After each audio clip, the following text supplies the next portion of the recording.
Hi everyone, I hope you all well. My name is Yasmin Alawawda and I'm not just an English student, I am a lawyer too. And this influenced my choice of topic. A lawyer who lived in Gaza during 2-year war. What should I talk about? Law, war, crimes, or what? So, the topic I choose to talk with you guys about it is war crimes. What's the first thing comes to your mind when you hear this word, war crimes? All right, let's start with the definition.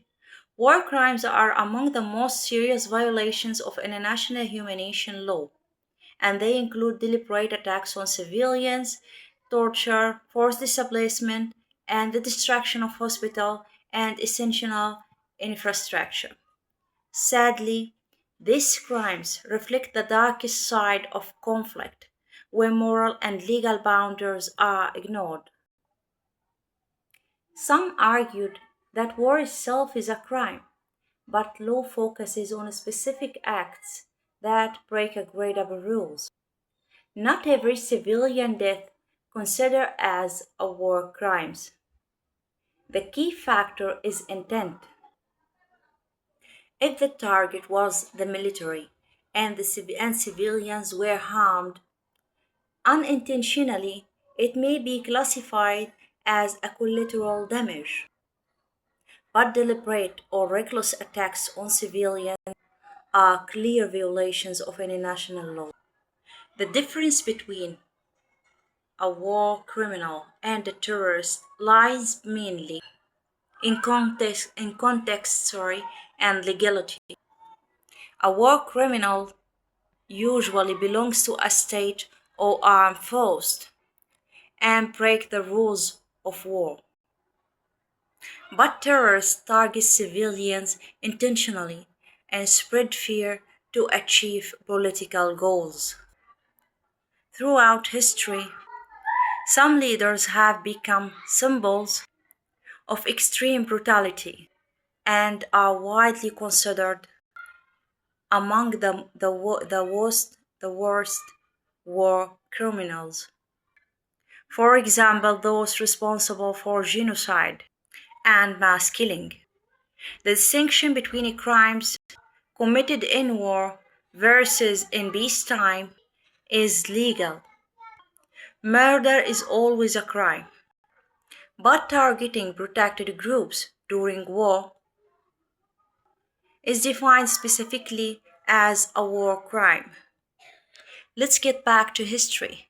Many powerful nations have committed genocide and a large scale war crimes, often because they possess the military strength to cause widespread destruction.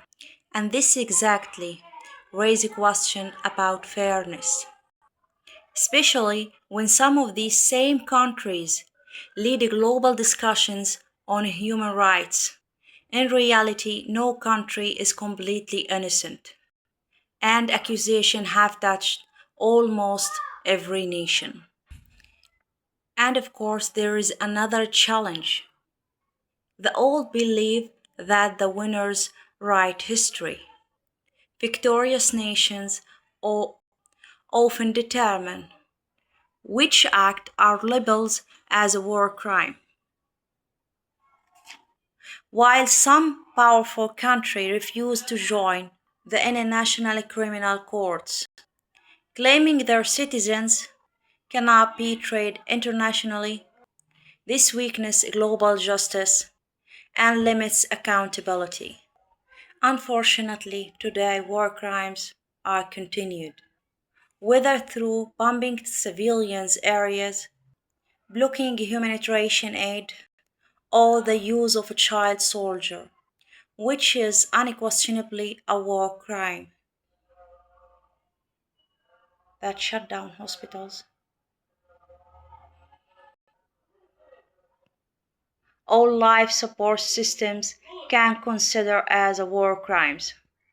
Finally, discussion war crimes are a reminder of our responsibility to protect human dignity. Peace cannot be sustained unless Those who commit such violations are held accountability, regardless of their power and position. Thank you.